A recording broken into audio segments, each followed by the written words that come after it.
Welcome once again to Tales of the Witcher. In Part 3 of Sword of Destiny, Geralt finds himself caught between what the world expects of him and what his heart silently longs for. As choices close in and the line between man and monster blurs further, one truth remains. Destiny waits for no one, not even a witcher. What did this part make you feel or question? Share your thoughts below. Now, let the tale continue. Eternal flame. You pig! You plague-stricken warbler! You trickster! Geralt, his interest piqued, led his mare around the corner of the alleyway. Before he located the source of the screams, a deep, sticky, glassy clink joined them. A large jar of cherry preserve, thought the Witcher. A jar of cherry preserve makes that noise when you throw it at somebody from a great height or with great force. He remembered it well. When he lived with Yennefer, she would occasionally throw jars of preserve at him in anger, jars she had received from clients. Yennefer had no idea how to make preserve. Her magic was fallible in that respect. A large group of onlookers had formed around the corner, outside a narrow, pink-painted cottage. A young, fair-haired woman in a nightdress was standing on a tiny balcony decorated with flowers, just beneath the steep eaves of her roof. Bending a plump, fleshy arm, visible beneath the frills of her nightdress, the woman hurled down a chipped flower pot. A slim man in a plum bonnet with a white feather jumped aside like a scalded cat, and the flower pot crashed onto the ground just in front of him, shattering into pieces. "Please, Vespula," the man in the bonnet shouted. "Don't lend credence to the gossip. I was faithful to you. May I perish if it is not true." "You ye son of the devil, ye wretch!" the plump blonde yelled, and went back into the house, no doubt in search of further missiles. "Hey, Dandelion!" called the Witcher, leading his resisting and snorting mare onto the battlefield. "How are you? What's going on?" "Nothing special," said the troubadour, grinning. "The usual. Greetings, Geralt. What are you doing here? Bloody hell, look out!" A tin cup whistled through the air and bounced off the cobbles with a clang. Dandelion picked it up, looked at it, and threw it in the gutter. "Take those rags!" the blonde woman screamed, the frills on her plump breasts swaying gracefully. "And get out of my sight! Don't set foot here again, you bastard!" "These aren't mine," Dandelion said in astonishment, taking a pair of men's trousers with odd-colored legs from the ground. "I've never had trousers like these in my life." "Get out! I don't want to see you anymore. You, do you know what you're like in bed? Pathetic! Pathetic! Do you hear? Do you hear, everybody?" Another flower pot whistled down, a dried stalk that had grown out of it flapping. Dandelion barely managed to dodge. Following the flower pot, a copper cauldron of at least 2.5 gallons came spinning down. The crowd of onlookers standing a safe distance away from the cannonade reeled with laughter. The more active and unprincipled jokers among them applauded and incited the blonde to further action. "She doesn't have a crossbow in the house, does she?" the Witcher asked anxiously. "It can't be ruled out," said the poet, lifting his head up towards the balcony. "She has a load of junk in there. Did you see those trousers? Perhaps we ought to get out of here? You can come back when she calms down." "Hell no," Dandelion grimaced. "I shall never go back to a house from which calumny and copper pots are showered on me. I consider this fickle relationship over. Let's just wait till she throws my— Oh, mother, no! Vespula, my lute." He lunged forward, arms outstretched, stumbled, fell and caught the instrument at the last moment just above the cobbles. The lute spoke plaintively and melodiously. "Whew!" sighed the bard, springing up. "I've got it. It's fine, Geralt, we can go now. Admittedly, my cloak with the marten collar is still there, but too bad, let it be my grievance. Knowing her, she won't throw the cloak down." "You lying sloven!" the blonde screamed and spat copiously from the balcony. "You vagrant, you croaking pheasant. What's the matter with her? What have you been up to, Dandelion?" "Nothing unusual," the troubadour shrugged. "She demands monogamy, like they all do, and then throws another man's trousers at a fellow. Did you hear what she was screaming about me? By the gods, I also know some women who decline their favors more prettily than she gives hers. But I don't shout about it from the rooftops. Let's go. Where do you suggest we go? Are you serious? The Temple of the Eternal Fire? Let's drop into the spear blade. I have to calm my nerves. Without protest, the Witcher led his mare after Dandelion, who had headed off briskly into a narrow lane. The troubadour tightened the pegs of his lute as he strode, strummed the strings to test them, and played a deep, resounding chord. The air bears autumn's cool scent, our words seized by an icy gust. Your tears have my heart rent, but all is gone, and part we must. He broke off, waving cheerfully at two maids who were passing, carrying baskets of vegetables. The girls giggled. What brings you to Novigrad, Geralt? Fitting out, a harness, some tackle, and a new jacket. The Witcher pulled down the creaking, fresh-smelling leather. How do you like it, Dandelion? You don't keep up with the fashion, the bard grimaced, brushing a chicken feather from his gleaming cornflower blue caftan with puffed sleeves and a serrated collar. Oh, I'm glad we've met. Here in Novigrad, the capital of the world, the center and cradle of culture, here a cultured man can live life to the full. Let's live it one lane further on, suggested Geralt, glancing at a tramp who had squatted down and was defecating, eyes bulging, in an alleyway. Your constant sarcasm is becoming annoying, Dandelion said, grimacing again. Novigrad, I tell you, is the capital of the world. Almost 30,000 dwellers, Geralt, not counting travelers. Just imagine. Brick houses, cobbled main streets, a seaport, stores, shops, 4 watermills, slaughterhouses, sawmills, a large manufactory making beautiful slippers, and every conceivable guild and trade, a mint, 8 banks and 19 pawnbrokers, a castle and guardhouse to take the breath away, and diversions, a scaffold, a gallows with a drop, 35 taverns, a theater, a menagerie, a market, and a dozen whorehouses. And I can't remember how many temples, but plenty. Oh, and the women, Geralt, bathed, coiffured, and fragrant. Those satins, velvets, and silks, those whalebones and ribbons. Oh, Geralt! The rhymes pour out by themselves. Around your house, now white from frost, sparkles ice on the pond and marsh. Your longing eyes grieve what is lost. But naught can change this parting harsh. A new ballad. I'll call it Winter, but it's not ready yet. I can't finish it. Vespula's made me completely jittery, and the rhymes won't come together. Ah, Geralt, I forgot to ask, how is it with you and Yennefer? It isn't. I understand. No, you bloody don't. Is it far to this tavern? Just round the corner. Ah, here we are. Can you see the sign? Yes, I can. My sincere and humble greetings. Dandelion flashed a smile at the wench sweeping the steps. Has anyone ever told you, my lady, that you are gorgeous? The wench flushed and gripped her broom tightly. For a moment, Geralt thought she would whack the troubadour with the handle. He was mistaken. The wench smiled engagingly and fluttered her eyelashes. Dandelion, as usual, paid absolutely no attention. Greetings to one and all. Good day, he bellowed, entering the tavern and plucking the lute strings hard with his thumb. Master Dandelion, the most renowned poet in this land, has visited your tawdry establishment, landlord, for he has a will to drink beer. Do you mark the honor I do you, swindler? I do, said the innkeeper morosely, leaning forward over the bar. I'm content to see you, minstrel, sir. I see that your word is indeed your bond. After all, you promised to stop by first thing to pay for yesterday's exploits, and I just imagine— Presumed you were lying, as usual. I swear I am ashamed. There is no need to feel shame, my good man, the troubadour said light-heartedly, for I have no money. We shall converse about that later. No, the innkeeper said coldly. We shall converse about it right away. Your credit has finished, my lord poet. No one befools me twice in a row.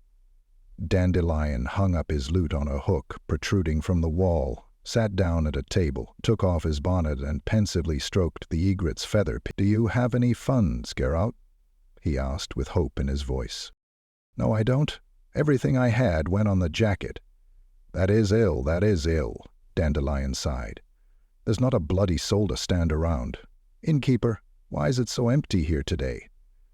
"It's too early for ordinary drinkers, and the journeyman masons who are repairing the temple have already been and returned to the scaffolding, taking their master with them. And there's no one at all, no one aside from the honorable merchant Biberveld, who is breaking his fast in the large snug." "Dainty's here," Dandelion said, pleased. "You should have said at once. Come to the snug, Geralt. Do you know the halfling, Dainty Biberveld?" "No. Never mind. You can make his acquaintance." "Ah," the troubadour called, heading towards the snug. "I smell from the east a whiff and hint of onion soup, pleasing to my nostrils. Peekaboo, it's us. Surprise?" A chubby-cheeked, curly-haired halfling in a pistachio-green waistcoat was sitting at the table in the center of the chamber, beside a post decorated with garlands of garlic and bunches of herbs. In his left hand he held a wooden spoon, and in his right an earthenware bowl. At the sight of Dandelion and Geralt, the halfling froze and opened his mouth, and his large nut-brown eyes widened in fear. "What cheer, Dainty?" Dandelion said, blithely waving his bonnet. The halfling did not move or close his mouth. His hand, Geralt noticed, was trembling a little, and the long strips of boiled onion hanging from the spoon were swinging like a pendulum. Greetings, Dandelion," he stammered, and swallowed loudly. "Do you have the hiccoughs? Would you like me to frighten you? Look out, your wife's been seen on the turnpike. She'll be here soon. Gardinia Biberveld in person." "You really are an ass, Dandelion," the halfling said reproachfully. Dandelion laughed brightly again, simultaneously playing 2 complicated chords on his lute. "Well, you have an exceptionally stupid expression on your face, and you're goggling at us as though we had horns and tails. Perhaps you're afraid of the Witcher. What? Perhaps you think halfling season has begun.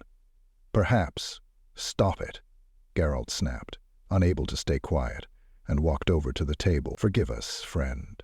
Dandelion has experienced a serious personal tragedy, and he still hasn't got over it. He's trying to mask his sorrow, dejection, and disgrace by being witty." "Don't tell me," the halfling said, finally slurping up the contents of the spoon. "Let me guess. Vespula has finally thrown you out on your ear? What, Dandelion?" "I don't engage in conversations on sensitive subjects with individuals who drink and gorge themselves while their friends stand," the troubadour said, and then sat down without waiting. The halfling scooped up a spoon of soup and licked off the threads of cheese hanging from it. "Right you are," he said glumly. "So, be my guests. Sit you down and help yourselves. Would you like some onion potage?" "In principle, I don't dine at such an early hour," Dandelion said, putting on airs. "But very well, just not on an empty stomach. I say, landlord, beer, if you please. And swiftly." A lass with an impressive thick plait reaching her hips brought them mugs and bowls of soup. Geralt, observing her round, downy face, thought that she would have a pretty mouth if she remembered to keep it closed. "Boys, Dryad!" Dandelion cried, seizing the girl's arm and kissing her on her open palm. "Sylph, fairy, oh, divine creature with eyes like azure lakes, thou art as exquisite as the morn, and the shape of thy parted lips are enticingly—" "Give him some beer, quick," Dainty groaned, "or it'll end in disaster." No, it won't, the bard assured him. "Right, Geralt, ye be hard-pressed to find more composed men than we two. I, dear sir, am a poet and a musician, and music soothes the savage breast, and the Witcher here present is menacing only to monsters. I present Geralt of Rivia, the terror of Strigasse, werewolves, and sundry vileness. You've surely heard of Geralt, Dainty?"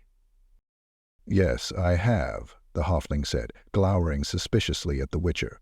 "What? What brings you to Novigrad, sir? Have some dreadful monsters been sighted here? Have you been commissioned? No, smiled the Witcher. I'm here for my own amusement. Oh, Dainty said, nervously wriggling his hirsute feet, which were dangling half a cubit above the floor. That's good. What's good? Dandelion asked, swallowing a spoonful of soup and sipping some beer. Do you plan to support us, Biberveld? In our amusements, I mean. Excellent. We intend to get tipsy here in the Spearblade, and then we plan to repair to the Passiflora, a very dear and high-class den of iniquity where we may treat ourselves to a half-blood she-elf, and who knows, maybe even a pure-blood she-elf. Nonetheless, we need a sponsor. What do you mean? Someone to pay the bills? As I thought, Dainty muttered. I'm sorry. Firstly, I've arranged several business meetings. Secondly, I don't have the funds to sponsor such diversions. Thirdly, they only admit humans to the Passiflora. What are we then, short-eared owls? Oh, I understand. They don't admit halflings. That's true. You're right, Dainty. This is Novigrad, the capital of the world. Right then, the halfling said, still looking at the Witcher and twisting his mouth strangely. I'll be off. I'm due to be. The door to the chamber opened with a bang, and in rushed Dainty Biberveld. Oh, ye gods! Dandelion yelled. The halfling standing in the doorway in no way differed from the halfling sitting at the table, if one were to disregard the fact that the one at the table was clean, and the one in the doorway was dirty, disheveled, and haggard. Got you, you bitch's tail! The dirty halfling roared, lunging at the table. You thief! His clean twin leaped to his feet, overturning his stool and knocking the dishes from the table. Geralt reacted instinctively and very quickly. Seizing his scabbarded sword from the table, he lashed Biberveld on the nape of his neck with the heavy belt. The halfling tumbled onto the floor, rolled over, dived between Dandelion's legs, and scrambled towards the door on all fours, his arms and legs suddenly lengthening like a spider's. Seeing this, the dirty, dainty Biberveld swore, howled, and jumped out of the way, slamming his back into the wooden wall. Geralt threw aside the scabbard and kicked the stool out of the way, darting after him. The clean, dainty Biberveld, now utterly dissimilar apart from the color of his waistcoat, cleared the threshold like a grasshopper and hurtled into the common bar, colliding with the lass with the half-open mouth. Seeing his long limbs and melted, grotesque physiognomy, the lass opened her mouth to its full extent and uttered an ear-splitting scream. Geralt, taking advantage of the loss of momentum caused by the collision, caught up with the creature in the center of the chamber and knocked it to the ground with a deft kick behind the knee. Don't move a muscle, chum, he hissed through clenched teeth, holding the point of his sword to the oddity's throat. Don't budge. What's going on here? The innkeeper yelled, running over, clutching a spade handle. What's this all about? Guard! Dechka, run and get the guard! Grab that girl, Dandelion! The troubadour caught the screaming Dechka, carefully choosing the places to seize her by. Dechka squealed and crouched on the floor by his legs. Calm down, innkeeper, Dainty Biberveld panted. It's a private matter. We won't call out the guard. I'll pay for any damage. There isn't any damage, the innkeeper said level-headedly, looking around. But there will be, the plump halfling said, gnashing his teeth. Because I'm going to thrash him. And properly, I'm going to thrash him. Cruelly, at length, and frenziedly. And then everything here will be broken.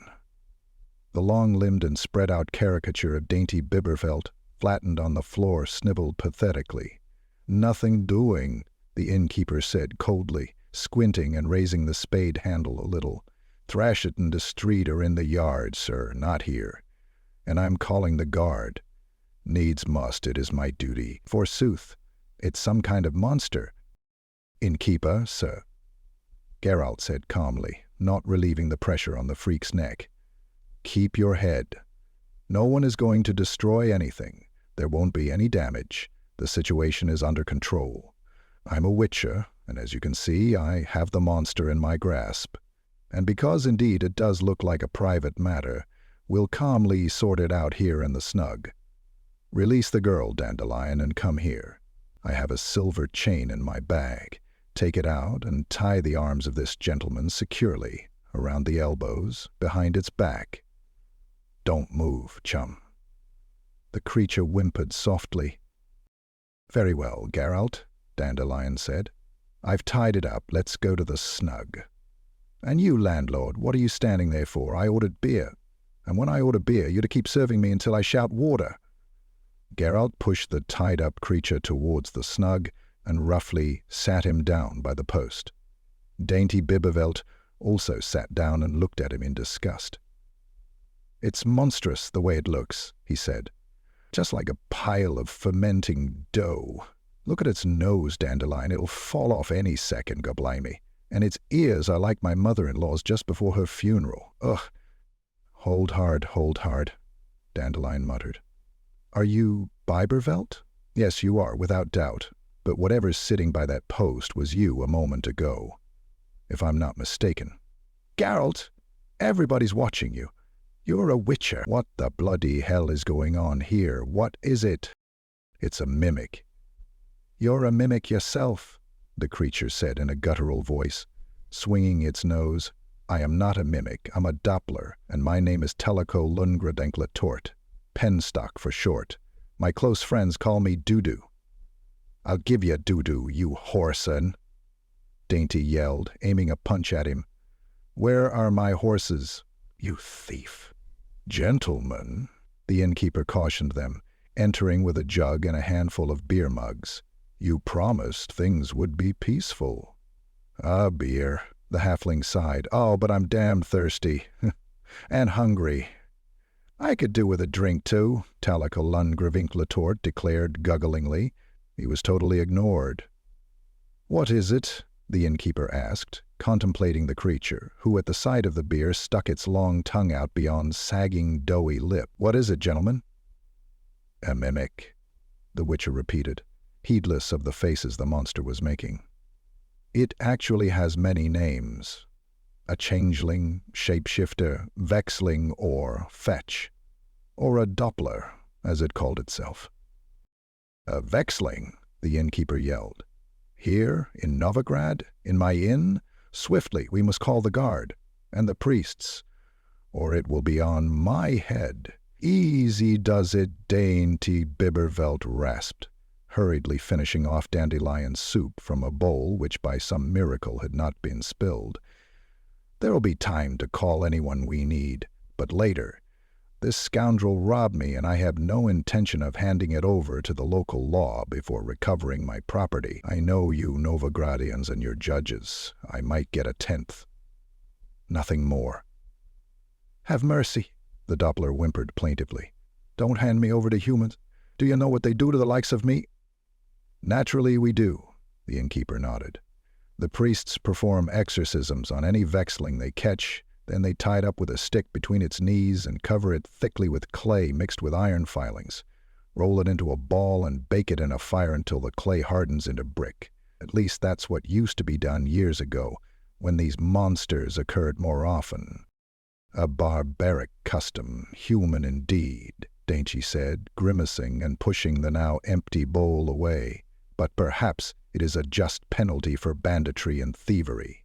"Well, talk, you good-for-nothing. Where are my horses? Quickly, before I stretch that nose of yours between your legs and shove it up your backside. Where are my horses, I said?" I've sold them," Tellico Lundgradenklatort stammered, and his sagging ears suddenly curled up into balls resembling tiny cauliflowers. "Sold them, did you hear that?" the halfling cried, frothing at the mouth. "I sold my horses." "Of course," Dandelion said. "It had time to. It's been here for 3 days. For the last 3 days it's... Damn it, Dainty, does that mean?" "Of course that's what it means," the merchant yelled, stamping his hairy feet. "It robbed me on the road, a day's ride from the city. It came here as me, get it, and sold my horses. I'll kill it. I'll strangle it with my bare hands." "Tell us how it happened, Mr. Bibervelt. Geralt of Rivia, if I'm not mistaken?" "The Witcher." Geralt nodded in reply. "That's a stroke of luck," the halfling said. I'm Dainty Bibivelt of Knotgrass Meadow, farmer, stock breeder, and merchant. Call me Dainty. Geralt. Say on, Dainty. Very well, it was like this. Me and my ostlers were driving my horses to be sold at the market in Devil's Ford. We had our last stop a day's ride from the city. We overnighted, having first dealt with a small cask of burnt caramel vodka.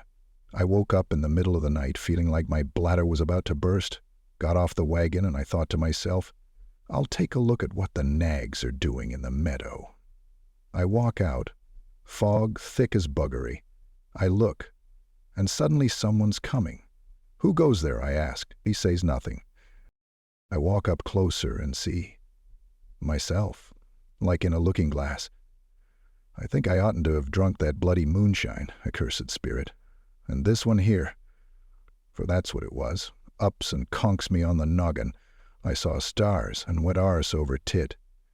The next day I woke up in a bloody thicket, with a lump like a cucumber on my head, and not a soul in sight, not a sign of our camp either. I wandered the whole day before I finally found the trail. 2 days I trudged, eating roots and raw mushrooms. And in the meantime, that lousy Dudulico, or whatever it was, has ridden to Novigrad as me and flogged my horses. I'll get the bloody, and I'll thrash my ostlers. I'll give each one 100 lashes on his bare arse, the cretins, not to recognize their own governor, to let themselves be outwitted like that. Numbskulls, imbeciles, sots. Don't be too hard on them, Dainty, Geralt said. They didn't have a chance. A mimic copies so exactly there's no way of distinguishing it from the original. I mean from its chosen victim. Have you never heard of mimics? Some, but I thought it was all fiction. Well, it isn't. All a Doppler has to do is observe its victim closely in order to quickly and unerringly adapt to the necessary material structure. I would point out that it's not an illusion, but a complete, precise transformation to the minutest detail. How a mimic does it, no one knows. Sorcerers suspect the same component of the blood is at work here as with lycanthropy, but I think it's either something totally different or 1,000-fold more powerful. After all, a werewolf has only 2, at most 3 different forms, while a Doppler can transform into anything it wants to, as long as the body mass more or less tallies. Body mass? Well, he won't turn into a mastodon. Or a mouse, I understand. And the chain you've bound him up in, what's that about? It's silver. It's lethal to a lycanthrope, but as you see, for a mimic it merely stops the transmutations. That's why it's sitting here in its own form. The Doppler pursed its glutinous lips and glowered at the Witcher with an evil expression in its dull eyes, which had already lost the hazel color of the halfling's irises, and were now yellow. I'm glad it's sitting, cheapy bastard. Dainty snarled. Just to think it even stopped here at the blade where I customarily lodge. It already thinks it's me. Dandelion nodded. Dainty, he said. It was you. I've been meeting it here for 3 days now. It looked like you and spoke like you, and when it came to standing around, it was as tight as you, possibly even tighter. That last point doesn't worry me, the halfling said, because perhaps I'll recover some of my money. It disgusts me to touch it. Take the purse off it, Dandelion, and check what's inside. There ought to be plenty, if that horse thief really did sell my nags. How many horses did you have, Dainty? 12. Calculating according to world prices, the troubadour said, looking into the purse. What's here would just about buy a single horse, if you chanced upon an old foundered one. Calculating according to Novigradian prices, there's enough for 2 goats, 3 at most. The merchant said nothing, but looked as though he were about to cry. Taliker Lungravink hung his nose down low, and his lower lip even lower, after which he began to softly gurgle. In a word, the halfling finally sighed. I've been robbed and ruined by a creature whose existence I previously didn't believe in. That's what you call bad luck. That about sums it up, the Witcher said, casting a glance at the Doppler huddled on the stool. I was also convinced that mimics had been wiped out long ago. In the past, so I've heard, Plenty of them used to live in the nearby forests and on the plateau, but their ability to mimic seriously worried the first settlers and they began to hunt them. Quite effectively. Almost all of them were quickly exterminated. And lucky for us, the innkeeper said, spitting onto the floor. I swear on the eternal fire, I prefer a dragon or a demon, which is always a dragon or a demon. You know where you are with them. But werewolfery? All those transmutations and metamorphoses, that hideous demonic practice, trickery, and the treacherous deceit conjured up by those hideous creatures will be the detriment and undoing of people. I tell you, let's call the garden into the fire with this repugnance. Geralt? Dandelion asked curiously. I'd be glad to hear an expert's opinion. Are these mimics really so dangerous and aggressive? Their ability to mimic, the Witcher said, is an attribute which serves as defense rather than aggression. I haven't heard of— A pox on it, Dainty interrupted angrily, slamming his fists down on the table. If thumping a fellow in the head and plundering him isn't aggression, I don't know what it is. Stop being clever. The matter is simple. I was waylaid and robbed, not just of my hard-earned property, but also of my own form. I demand compensation, and I shall not rest. The guard, we must call the guard, the innkeeper said, and we should summon the priests. And burn that monster, that non-human. Give over, landlord, the halfling said, raising his head. You're becoming a bore with that guard of yours. I would like to point out that that non-human hasn't harmed anybody else, only me. And incidentally, I'm also a non-human. Don't be ridiculous, Mr. Biberveld, the innkeeper laughed nervously. What are you and what is that? You're not far off being a man, and that's a monster. It astonishes me that you're sitting there so calmly, Witcher, sir. What's your trade, if you'll pardon me? It's your job to kill monsters, isn't it? Monsters, Geralt said coldly, but not the members of intelligent races. Come, come, sir, the innkeeper said. That's a bit of an exaggeration. Indeed, Dandelion cut in. You've overstepped the mark, Geralt, with that intelligent race. Just take a look at it. Teleco Longervenk Torte indeed did not resemble a member of an intelligent race at that moment. He resembled a puppet made of mud and flour, looking at the Witcher with a beseeching look in its dull yellow eyes. Neither were the snuffling sounds being emitted from its nose, which now reached the table, consistent with a member of an intelligent race. Enough of this empty bullshit! Dainty Biberveld suddenly roared. There's nothing to argue about. The only thing that counts is my horses and my loss. Do you hear, you bloody slippery jack, you? Who did you sell my nags to? What did you do with the money? Tell me now, before I kick you black and blue and flay you alive. Etchka, opening the door slightly, stuck her flaxen-haired head into the chamber. We have visitors, father, she whispered. Journeymen masons from the scaffolding and others. I'm serving them, but don't shout so loudly in here, because they're beginning to look funny at the snug. By the eternal fire, the innkeeper said in horror, looking at the molten Doppler. If someone looks in and sees it, ought to look bad. If we aren't to Koldegard, then— Witcher, sir, if it really is a Vexling, tell it to change into something decent, as a disguise like. Just for now. That's right, Dainty said. Have him change into something, Geralt. Into whom? The Doppler suddenly gurgled. I can only take on a form I've had a good look at. Which of you shall I turn into? Not me, the innkeeper said hurriedly. Nor me, Dandelion snorted.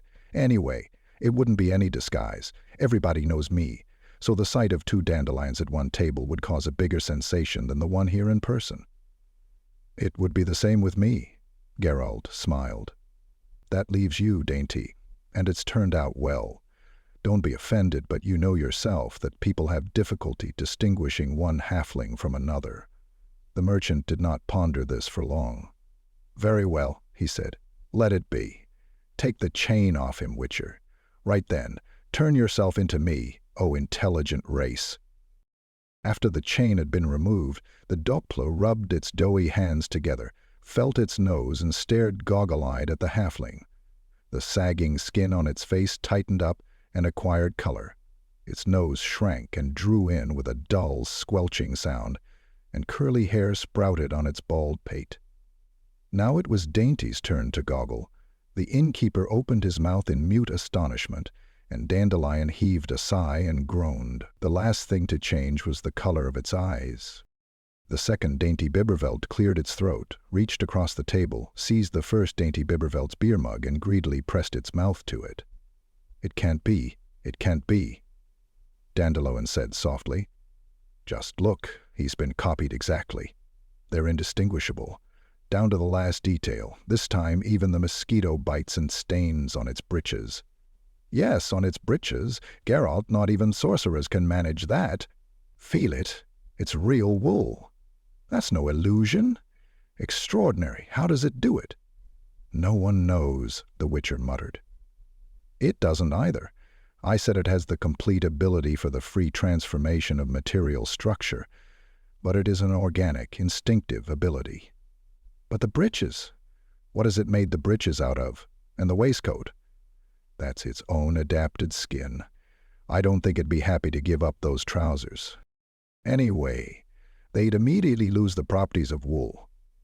"Pity," Dainty said, showing cunning, "because I was just wondering whether to make it change a bucket of matter into a bucket of gold." The Doppler, now a faithful copy of the halfling, lounged comfortably and grinned broadly, clearly glad to be the center of interest. It was sitting in an identical pose to Dainty, swinging its hairy feet the same way. "You know plenty about Dopplers, Geralt," it said, then took a swig from the mug, smacked its lips, and belched. "Plenty indeed." "Ye gods, its voice and mannerisms are also Bibervelt's," Dandelion said. "Haven't any of you got a bit of red silk thread? We ought to mark it, damn it, 'cause there might be trouble." "Come on, Dandelion," the first Dainty Bibervelt said indignantly. "Surely you won't mistake it for me? The differences are clear at first glance." The second Dainty Bibervelt completed the sentence and belched again gracefully. "Indeed, in order to be mistaken, you'd have to be more stupid than a mare's arse." "Didn't I say?" Dandelion whispered in amazement. "It thinks and talks like Bibervelt. They're indistinguishable." "An exaggeration," the halfling said, pouting. "A gross exaggeration. Believe it or not, but at this moment it is you, Dainty. In some unknown way, the Doppler also precisely copies its victim's mentality." "Mental what?" "The mind's properties, the character, feelings, thoughts, the soul." Which would confirm what most sorcerers and all priests would deny, that the soul is also matter. "Blasphemy!" the innkeeper gasped. "And poppycock," Dainty Bibervelt said firmly. "Don't tell stories, Witcher. The mind's properties, I like that. Copying someone's nose and breeches is one thing, but someone's mind is no bloody mean feat. I'll prove it to you now. If that lousy Doppler had copied my merchant's mind, he wouldn't have sold the horses in Novigrad where there's no market for them. He would have ridden to the horse fair in Devil's Ford where they're sold to the highest bidder. You don't lose money there." "Well, actually, you do." The Doppler imitated the halfling's offended expression and snorted characteristically. "First of all, the prices at the auctions in Devil's Ford are coming down, because the merchants are fixing the bidding. And in addition, you have to pay the auctioneer's commission." "Don't teach me how to trade, you prat," Bibervelt said indignantly. "I would have taken 90 or 100 apiece in Devil's Ford." "And how much did you get off those Novigradian chances?" 130, the Doppler replied. "You're lying, you rascal." "I am not. I drove the horses straight to the port, sir, and found a foreign fur trader. Furriers don't use oxen when they assemble their caravans because oxen are too slow. Furs are light but costly, so one needs to travel swiftly. There's no market for horses in Novigrad, so neither are there any horses. I had the only available ones, so I could name my price. Simple." "Don't teach me, I said," Dainty yelled, flushing red. "Very well, you made a killing. So where's the money?" "I reinvested it," Tellico said proudly. imitating the halfling's typical raking of his fingers through his thick mop of hair. Money, Mr. Dainty, has to circulate, and business has to be kept moving. Be careful I don't wring your neck. Tell me what you did with the cash you made on the horses. I told you. I sank it into goods. What goods? What did you buy, you freak? Codchenille. The Doppler stuttered and then enumerated quickly. 1,000 bushels of cochineal, 6,200 weight of mimosa bark, 55 gallons of rose oil, 23 barrels of cod liver oil, 600 earthenware bowls, and 80 pounds of beeswax. I bought the cod liver oil very cheaply, incidentally, because it was a little rancid. Oh yes, I almost forgot.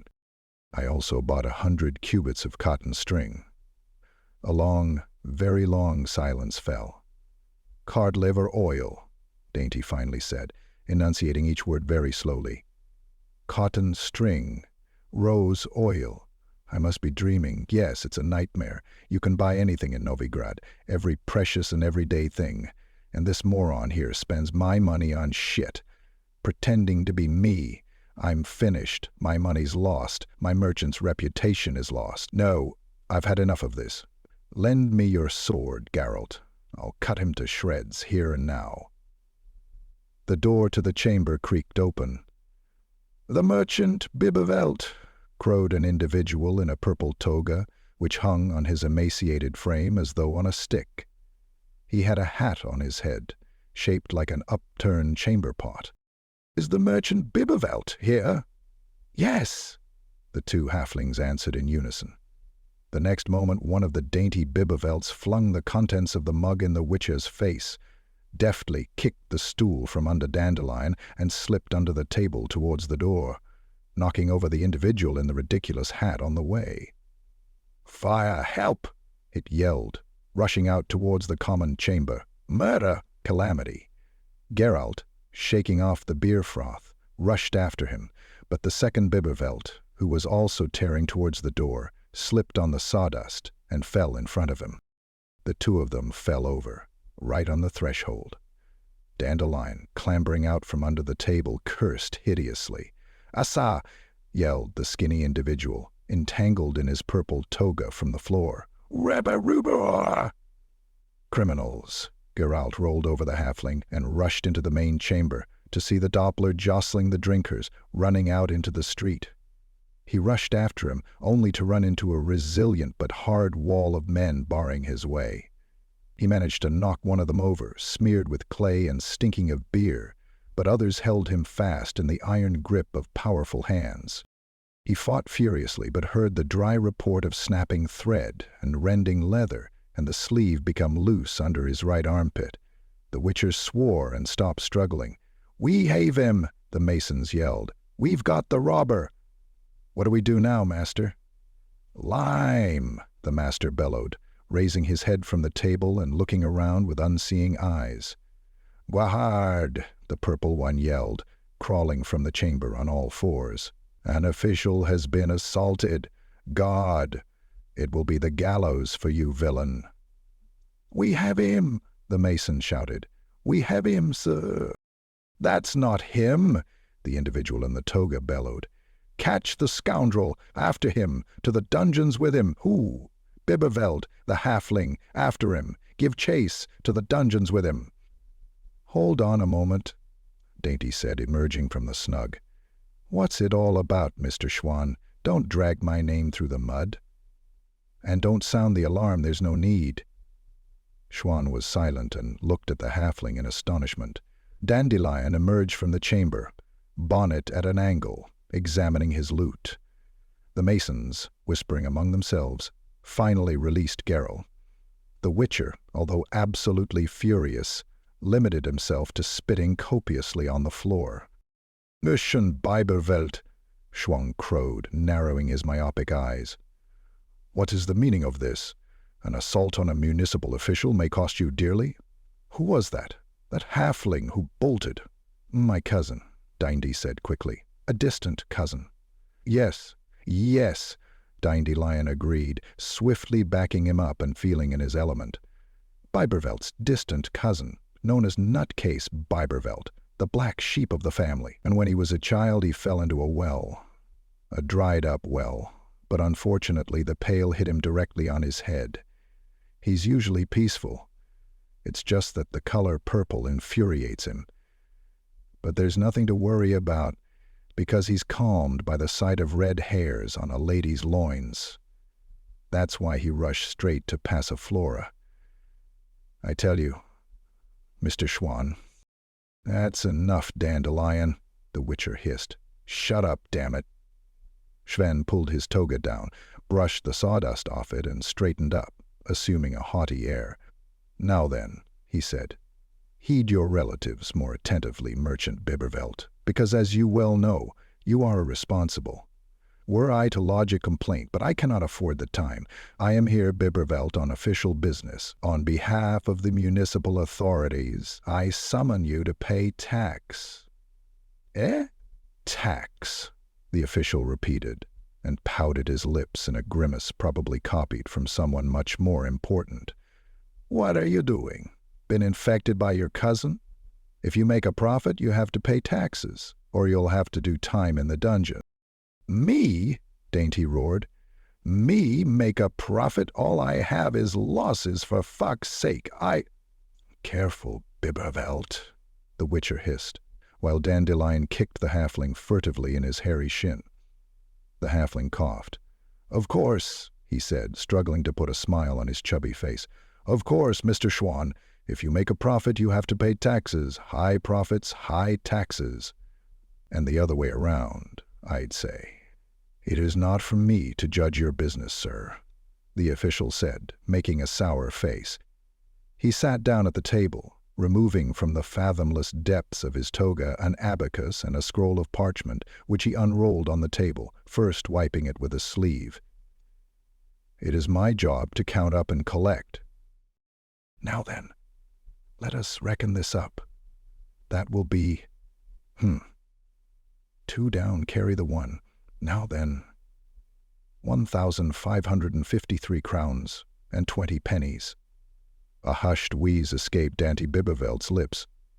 The masons muttered in astonishment. The innkeeper dropped a bow. Dandelion gasped. Very well. Goodbye, lads, the halfling said bitterly. If anybody asks, I'm in the dungeon. By tomorrow at noon, Dante groaned. And that horse and that short, damn him, the repulsive creep, could have extended it. Over 1,500 crowns. How am I to come by that kind of coin by tomorrow? I'm finished, ruined. I'll rot in the dungeons. Don't let's sit here, damn it. Let's catch that bastard Doppler, I tell you. We have to catch it. The 3 of them were sitting on the marble sill of a disused fountain, occupying the center of a small square among sumptuous but extremely tasteless merchants' townhouses. The water in the fountain was green and dreadfully dirty, and the golden ides, swimming among the refuse, worked their gills hard and gulped in air from the surface through open mouths. Dandelion and the halfling were chewing some fritters which the troubadour had swiped from a stall they had just passed. In your shoes, the bard said, I'd forget about catching it and start looking around for somebody to borrow the money off. What will you get from catching the Doppler? Perhaps you think Schwan will accept it as an equivalent? You're a fool, Dandelion. When I catch the Doppler, I'll get my money back. What money? Everything he had in that purse went on covering the damage and a bribe for Schwan. It didn't have any more. Dandelion, the halfling grimaced. You may know something about poetry, but in business matters, forgive me, you're a total blockhead. Did you hear how much tax Schwan is charging me? And what do you pay tax on? Hey? On what? On everything, the poet stated. I even paid tax on singing. And they don't give a monkeys about my explanations that I was only singing from an inner need. You're a fool, I said. In business you pay taxes on profits. On profits. Dandelion. Do you comprehend? That rascal of a Doppler impersonated me and made some business transactions fraudulent ones, no doubt, and made money on them. It made a profit. and I'll have to pay tax and probably cover the debts of that scoundrel, if it has run up any debts. And if I don't pay it off, I'm going to the dungeons. They'll brand me with a red-hot iron in public and send me to the mine. A pox on it." Dandelion said cheerfully. "So you don't have a choice, Dainty. You'll have to flee the city in secret. Know what? I have an idea. We'll wrap you up in a sheepskin. You can pass through the gate calling, 'I'm a little Baal and Ba. No one will recognize you." "Dandelion," the halfling said glumly. "Shut up, or I'll kick you." "What, Dainty? Will you help me catch the Doppler?" "Listen," the Witcher said, still trying in vain to sew up his torn jacket sleeve. "This is Novigrad, a population of 30,000. Humans, dwarves, half-elves, halflings, and gnomes, and probably as many out-of-towners again. How do you mean to find someone in this rabbit warren?" Dainty swallowed a fritter and licked his fingers. "And magic, Geralt? Those Witcher spells of yours about which so many tales circulate. A Doppler is only magically detectable in its own form, and it doesn't walk down the street in it. And even if it did, magic would be no use because there are plenty of weak sorcerer's signals all around. Every second house has a magical lock on the door, and 3/4 of the people wear amulets of all kinds against thieves, fleas, and food poisoning, too many to count." Dandelion ran his fingers over the lute's fingerboard and strummed the strings. "Spring will return with warm rain perfumed," he sang. "No, that's no good. Spring will return, the sun—" "No, damn it, it's just not coming. Not at all." "Stop squawking," the halfling snapped. "You're getting on my nerves." Dandelion threw the eyes the rest of his fritter and spat into the fountain. "Look," he said, "the golden fish. Is said that they grant wishes." "Those ones are red," Dainty observed. "Never mind, it's a trifle. Damn it, there are 3 of us and they grant 3 wishes. That works out at 1 each." "What, Dainty? Wouldn't you wish for the fish to pay the tax for you?" "Of course, and apart from that, for something to fall from the sky and whack the Doppler on the noggin, and also—" Stop. "We also have our wishes. I'd like the fish to supply me with an ending for my ballad. And you, Geralt, get off my back, Dandelion." "Don't spoil the game, Witcher. Tell us what you'd wish for." The Witcher got up. "I would wish," he murmured, "that the fact we're being surrounded would turn out to be a misunderstanding." From an alleyway opposite the fountain emerged 4 individuals dressed in black, wearing round leather caps, heading slowly towards them. Dainty swore softly and looked around. Another 4 men came out of a street behind their back. They did not come any closer and, having positioned themselves, stood blocking the street. They were holding strange-looking discs resembling coiled ropes. The Witcher looked around and moved his shoulders, adjusting the sword slung across his back. Dandelion groaned. From behind the backs of the individuals in black emerged a small man in a white caftan and a short gray cape. The gold chain on his neck sparkled to the rhythm of his steps, flashing yellow. "Chapelle," Dandelion groaned. "Chapelle." The individuals in black behind them moved slowly towards the fountain. The Witcher reached for his sword. "No, Geralt," Dandelion whispered, moving closer to him. "For the god's sake, don't draw your weapon. It's the temple god. If we resist, we won't leave Novigrad alive. Don't touch your sword." The man in the white caftan walked swiftly towards them. The individuals in black followed him, surrounding the fountain at a march, and occupied strategic, carefully chosen positions. Geralt observed them vigilantly, crouching slightly. The strange discs they were holding were not, as he had first thought, ordinary whips. They were lamias. The man in the white caftan approached them. "Geralt," the bard whispered, "by all the gods, keep calm." "I won't let them touch me," the Witcher muttered. "I won't let them touch me, whoever they are. Be careful, Dandelion.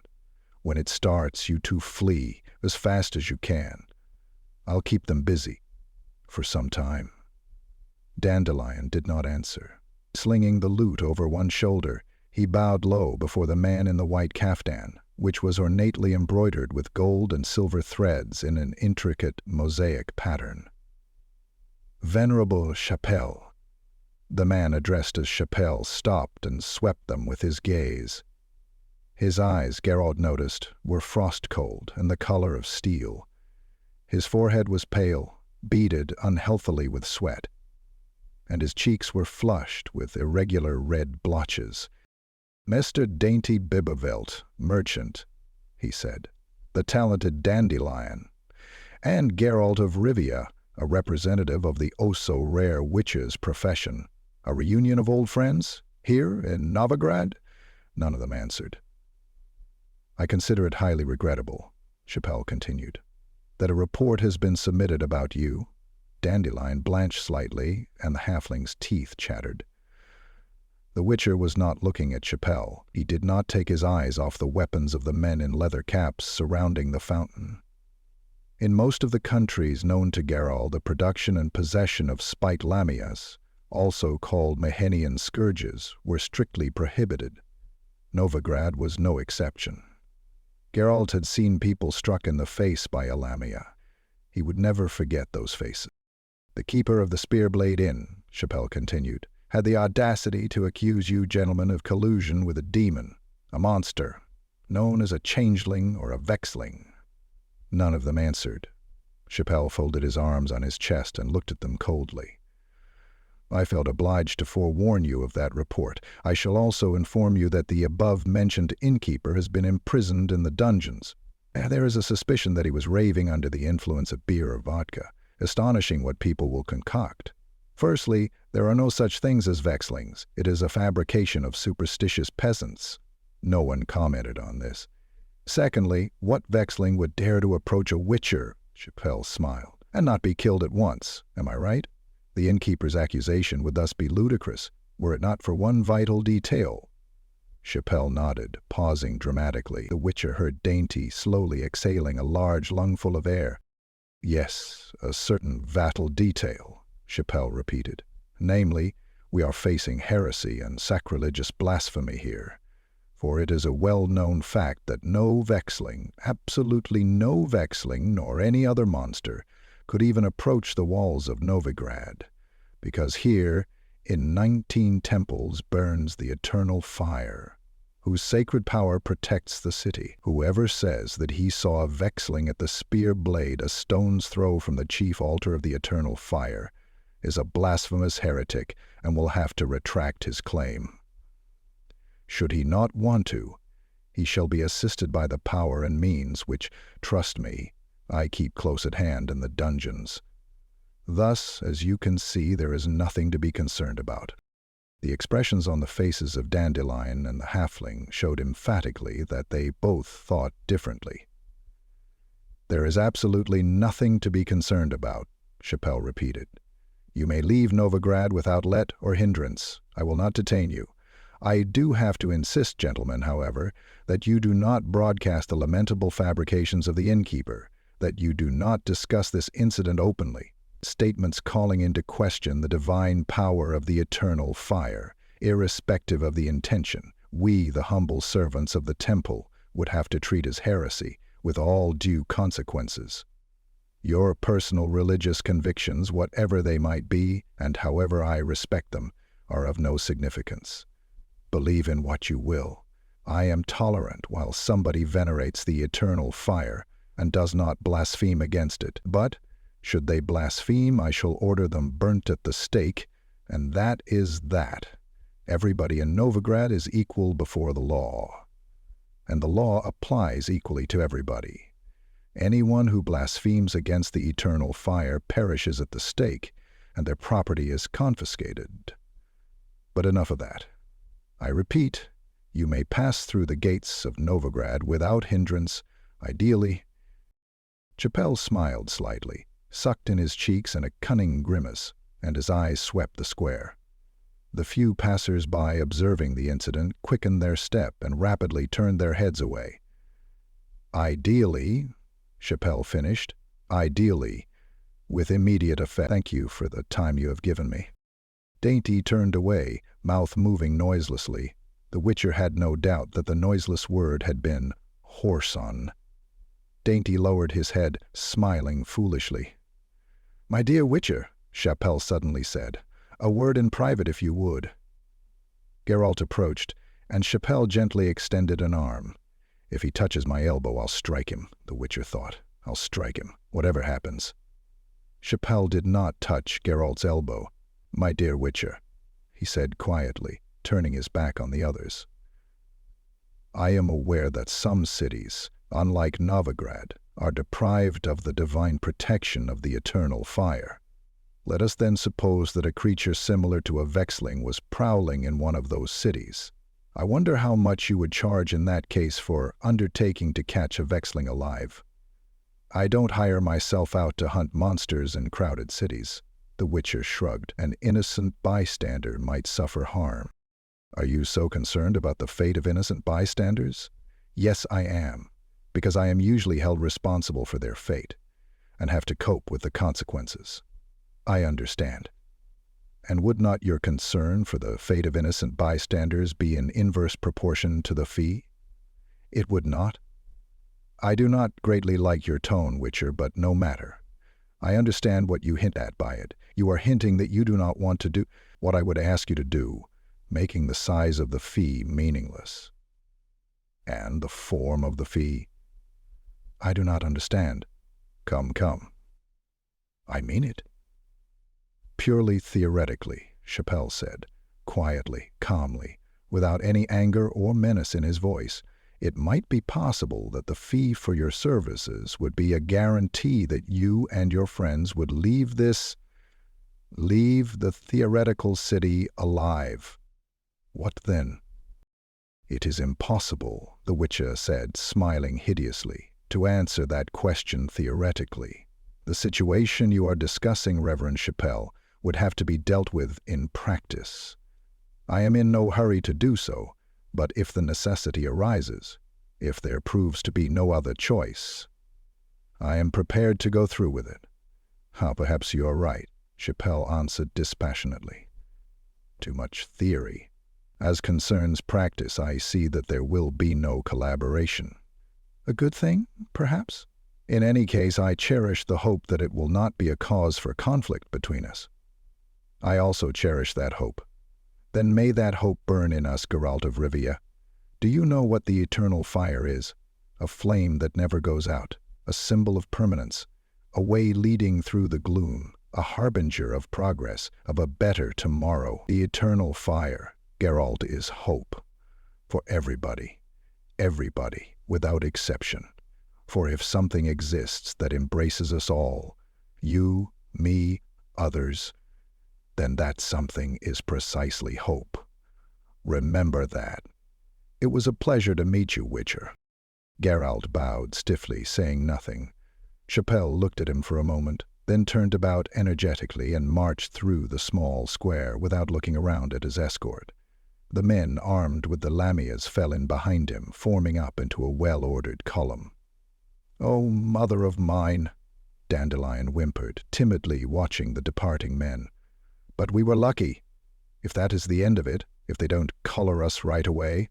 "Calm down," the Witcher said, "and stop whining. Nothing happened, after all." "Do you know who that was, Geralt?" "No. That was Chapelle, Minister for Security Affairs.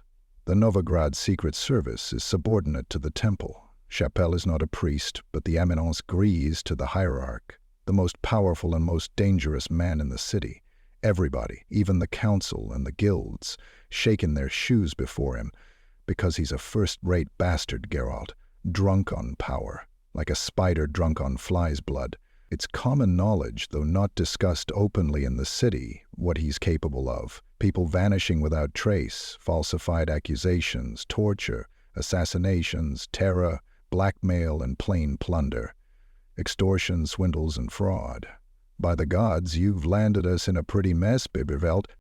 "Give it a rest, Dandelion," Dany snapped. "It's not that you have to be afraid of anything. No one ever touches a troubadour. For unfathomable reasons, you are inviolable." "In Novigrad," Dandelion whined, still pale, "an inviolable poet may still fall beneath a speeding wagon, be fatally poisoned by a fish, or accidentally drown in a moat. Chappelle specializes in mishaps of that nature. I consider the fact that he talked to us at all something exceptional. One thing is certain, he didn't do it without a reason. He's up to something. You'll see, they'll soon embroil us in something, clap us in irons and drag us off, to be tortured with the sanction of the law. That's how things are done here. There is quite some truth, the halfling said to Geralt, in what he says. We must watch out. It's astonishing that that scoundrel Chappelle hasn't keeled over yet. For years they've been saying he's sick, that his heart will give out, and everybody's waiting for him to croak. Be quiet, Bibbleveld, the troubadour hissed apprehensively, looking around, because somebody's bound to be listening. Look how everybody's staring at us. Let's get out of here, I'm telling you. And I suggest we treat seriously what Chappelle told us about the Doppler. I, for example, have never seen a Doppler in my life, and if it comes to it, I'll swear as much before the eternal fire. Look, the halfling suddenly said. Somebody is running towards us. Let's flee, Dandelion howled. Calm yourself, calm yourself. Dainty grinned and combed his mop of hair with his fingers. I know him. It's Muskrat, a local merchant, the guild's treasurer. We've done business together. Hey, look at the expression on his face, as though he's shat his britches. Hey, Muskrat, are you looking for me? I swear by the eternal fire, Muskrat panted, pushing back a fox fur cap and wiping his forehead with his sleeve. I was certain they'd drag you off to the Barbican. It's truly a miracle. I'm astonished. It's nice of you, the halfling sneeringly interrupted. To be astonished. You'll delight us even more if you tell us why. Don't play dumb, Bibbervelt, Muskrat frowned. The whole city already knows the profit you made on the cochineal. Everybody's talking about it already, and it has clearly reached the hierarch and Chappelle. How cunning you are, how craftily you benefited from what happened in Pulvis. What are you blathering about, Muskrat? Ye gods, would you stop trying to play the innocent, Danny? Did you buy that cochineal? For a song at 10.40 a bushel? Yes, you did, taking advantage of the meager demand you paid with a backed bill, without paying out a penny of cash. And what happened? In the course of a day, you palmed off the entire cargo at 4 times the price, for cash on the table. Perhaps you'll have the cheek to say it was an accident, a stroke of luck, that when buying the cochineal you knew nothing about the coup in Povis? The what? What are you talking about? There was a coup in Povis, Muskrat yelled, and one of those, Levorusians. King Rid was overthrown, and now the Thisonid clan is in power. Rid's court, the nobility, and the army wore blue, and the weaving mills there only bought indigo, but the color of the Thisonids is scarlet, so the price of indigo went down, and cochineal's gone up. And then it came out that you, Bibbervelt, had the only available cargo in your grasp. Dainty fell silent and looked distressed. Crafty Bibberveld, must be said. Muskrat continued, and you didn't tell anybody anything, not even your friends. If you'd let on, we might both have made a profit, might even have set up a joint factory, but you preferred to act alone, softly. Your choice. But don't count on me any longer either. On the eternal fire, it's true that every halfling is a selfish bastard and a whoreson. Vin Vivaldi never gives me a backed bill. And you? On the spot? Because you're one tribe, you damned inhumans, you poxy halflings and dwarves. Damn the lot of you. Muskrat spat, turned on his heel, and walked off. Dainty, lost in thought, scratched his head until his mop of hair crunched. Something's dawning on me, boys, he said at last. Now I know what needs to be done. Let's go to the bank. If anyone can make head or tail of all this, that someone is the banker friend of mine, Vimy Vivaldi. I imagined the bank differently, Dandelion whispered, looking around the room. Where do they keep the money, Geralt? The devil only knows, the Witcher answered quietly, hiding his torn jacket sleeve. In the cellars, perhaps? Not a chance. I've had a look around. There aren't any cellars here. They must keep it in the loft, then. "Would you come to my office, gentlemen?" Vima Vivaldi asked. Young men and dwarves of indiscernible age sitting at long tables were busy covering sheets of parchment with columns of figures and letters. All of them, without exception, were hunched over, with the tips of their tongues sticking out. The work, the Witcher judged, was fiendishly monotonous, but seemed to preoccupy the staff utterly. In the corner, on a low stool, sat an elderly, beggarly-looking man, busy sharpening quills. He was making hard work of it. The banker carefully closed the door to the office, stroked his long, white, well-groomed beard, spotted here and there with ink, and straightened a claret-colored velvet jerkin stretched over a prominent belly. "You know Dandelion, sir?" he said, sitting down at an enormous mahogany table, piled with parchments. "I imagined you quite differently. And I know your songs, I know them. I've heard them. About Princess Vanda, who drowned in the River Duppy because no one wanted her. And about the kingfisher that fell into a privy." "They aren't mine." Dandelion flushed in fury. "I've never written anything like that." "Ah, I'm sorry then." "Perhaps we could get to the point," Dainty cut in. "Time is short, and you're talking nonsense. I'm in grave difficulties, Vimy." "I was afraid of that." The dwarf nodded. "As you recall, I warned you, Bibeveld. I told you 3 days ago not to sink any resources into that rancid cod-liver oil.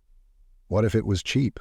It is not the nominal price that is important, but the size of the profit on resale. The same applies to the rose oil and the wax. And those earthenware bowls. What possessed you, Dainty, to buy that shit, and in hard cash to boot, rather than judiciously pay with a letter of credit or by draft? I told you that storage costs in Novigrad are devilishly high. In the course of 2 weeks, they will surpass the value of those goods threefold." "But you—" "Yes," the halfling quietly groaned. "Tell me, Vivaldi, what did I do?"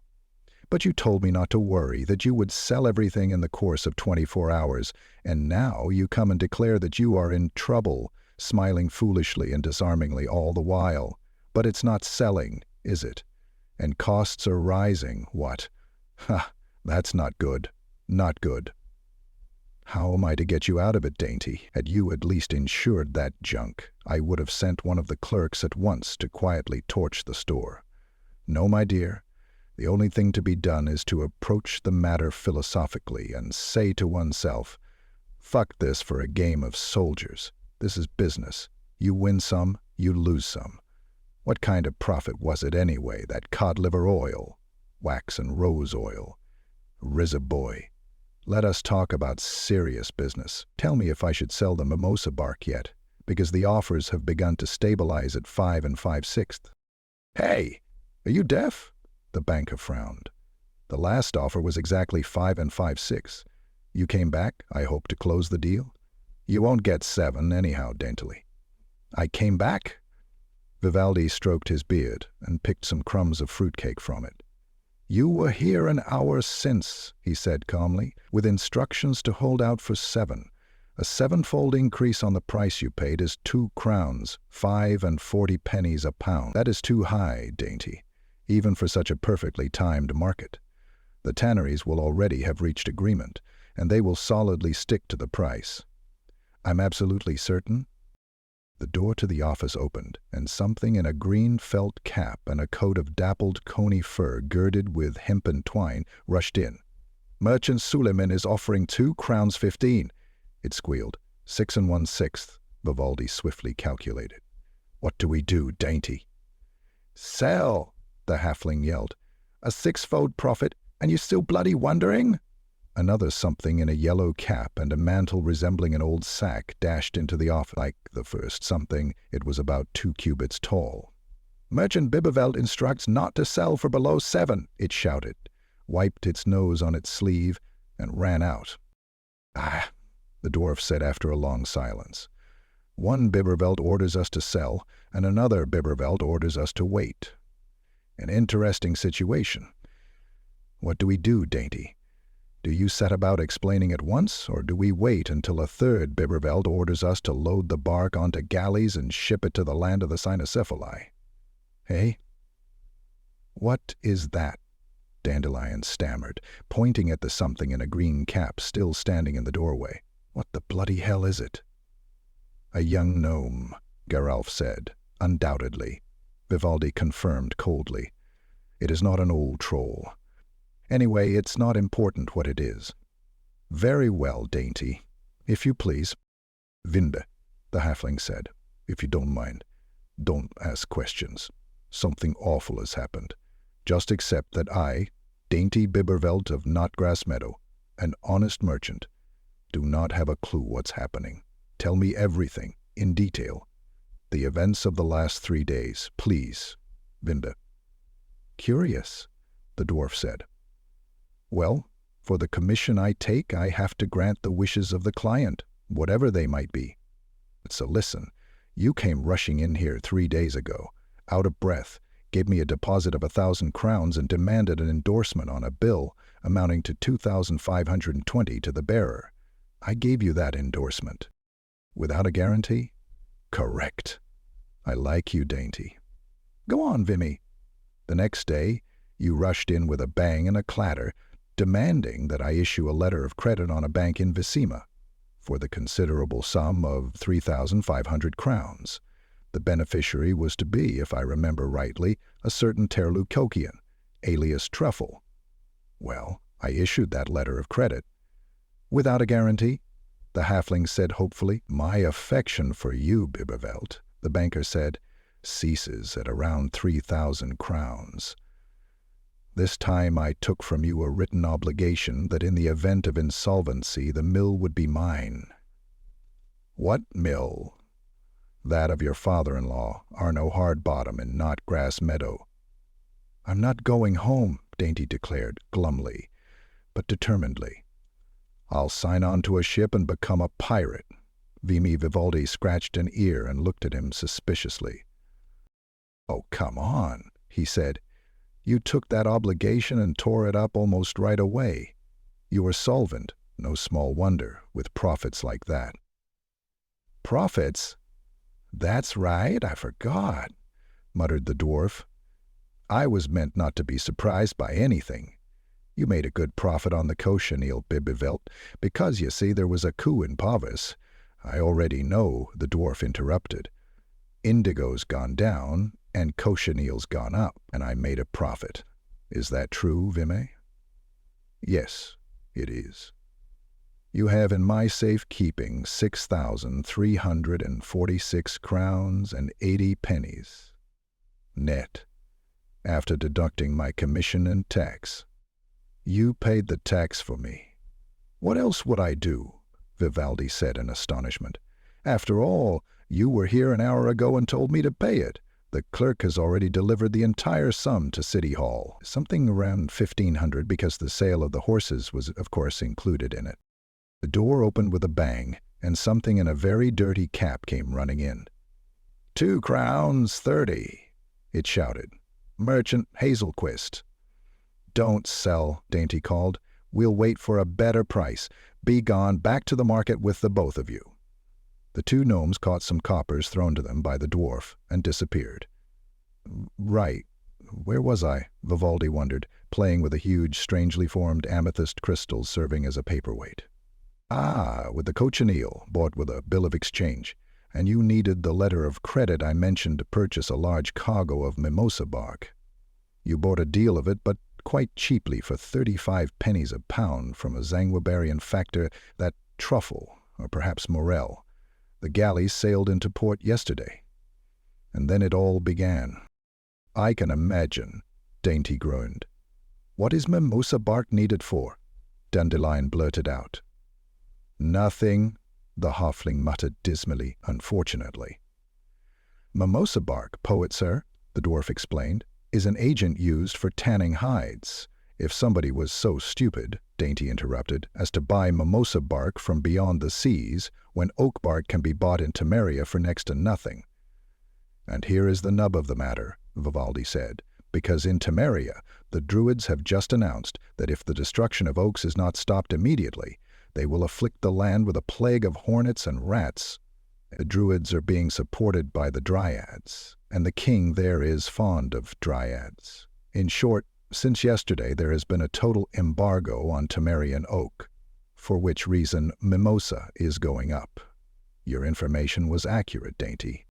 A stamping was heard from the chambers beyond the room, and then the something in a green cap came running into the office, out of breath. The Honorable Merchant Suleiman, the gnome panted, has instructed me to repeat that Merchant Bibervelt the Halfling is a reckless, bristly swine, a profiteer and charlatan, and that he, Suleiman, hopes that Bibervelt gets the mange. He'll give 2 crowns 44, and that is his last word. Sell, the halfling blurted out. Go on, Shorty. Run off and accept it. Count it up, Vimy. Vivaldi reached beneath some scrolls of parchment and took out a dwarven abacus, a veritable marvel. Unlike abacuses used by humans, the dwarven one was shaped like a small open-work pyramid. Vivaldi's abacus, though, was made of gold wires, over which slid angular beads of ruby, emerald, onyx, and black agate, which fitted into each other. The dwarf slid the gemstones upwards, downwards, and sideways for some time, with quick, deft movements of his plump finger. That will be... minus the costs and my commission, minus tax. Yes, 15,622 crowns and 25 pennies. Not bad. If I've reckoned correctly, Dainty Bibervelt said slowly, altogether net, then I ought to have in my account precisely 21,969 crowns and 5 pennies. Not bad. Not bad? Dainty Dayan roared. Not bad? You could buy a large village or a small castle for that. I've never, ever seen that much money at one time. I haven't either, the halfling said. But simmer down, Dandelion. It so happens that no one has seen that money yet, and it isn't certain if anyone ever will. Hey, Bibervelt, the dwarf snorted. Why such gloomy thoughts? Suleiman will pay in cash or by a bill of exchange, and Suleiman's bills are reliable. What then is the matter? Are you afraid of losing on that stinking cod liver oil and wax? With profits like that, you'll cover the losses with ease. That's not the point. So what is the point? Dainty coughed and lowered his curly mop. Vimy, he said, eyes fixed on the floor. Chappelle is snooping around me. The banker clicked his tongue. Very bad, he drawled. But it was to be expected. You see, Biberveld, the information you used when carrying out the transactions does not just have commercial significance, but also political. No one knew what was happening in Porvis and Temeria, Achapa included, and Chapa likes to be the first to know. So, now, as you can imagine, he is racking his brains about how you knew, and I think he has guessed, because I think I've also worked it out. That's fascinating. Vivaldi swept his eyes over Dandelion and Geralt and wrinkled his snub nose. Fascinating. I'll tell you what's fascinating. Your party, Dainty, he said. A troubadour, a witcher, and a merchant. Congratulations. Master Dandelion shows up here and there, even at royal courts, and no doubt keeps his ears open. And the witcher? A bodyguard? Someone to frighten debtors? Hasty conclusions, Mr. Vivaldi, Geralt said coldly. We are not partners. And I, Dandelion said, flushing, do not eavesdrop anywhere. I'm a poet, not a spy. People say all sorts of things, the dwarf grimaced. All sorts of things, Master Dandelion. Lies, the troubadour yelled. Damned lies. Very well, I believe you, I believe you. I just don't know if Chappelle will believe it. But who knows? Perhaps it will all blow over. I tell you, Bibervelt, that Chappelle has changed a lot since his last attack of apoplexy. Perhaps the fear of death looked him in the arse and forced him to think things over. I swear he is not the same Chappelle. He seems to have become courteous, rational, composed, and somehow honest. Get away, the halfling said. Chappelle, honest? Courteous? Impossible. I'm telling you how it is, Vivaldi replied, and how it is what I'm telling you. What is more, now the temple is facing another problem, namely the eternal fire. What do you mean? The eternal fire, as it's known, is supposed to burn everywhere, all over the city, a huge number of altars. Don't ask me for details, Dainty. I am not very familiar with human superstitions, but I know that all the priests, and Chapelle also, are concerned about almost nothing else but those altars and that fire. Great preparations are being made. Taxes will be going up, that is certain. Yes, Dainty said. Cold comfort, but... The door to the office opened again, and the Witcher recognized the something in a green cap and coney fur coat. Merchant Bibervelt, it announced, instructs to buy more pots should they run out, price no object. Excellent, the halfling smiled, and his smile called to mind the twisted face of a furious wildcat. We will buy huge quantities of pots. Mr. Bibervelt's wish is our command. What else shall we buy more of? Cabbage? Wood tar? Iron rakes? Furthermore, the something in the fur coat croaked. Merchant Bibervelt requests 30 crowns in cash because he has to pay a bribe, eat something and drink some beer, and 3 miscreants stole his purse and the spear blade. Oh, 3 miscreants, Dainty said in a slow, drawling voice. Yes, this city seems to be full of miscreants. And where, if one may ask, is the Honorable Merchant Bibervelt at this very moment? Where else would he be, the something said, sniffing, than at the Western Market? Vimy, Dainty said malevolently.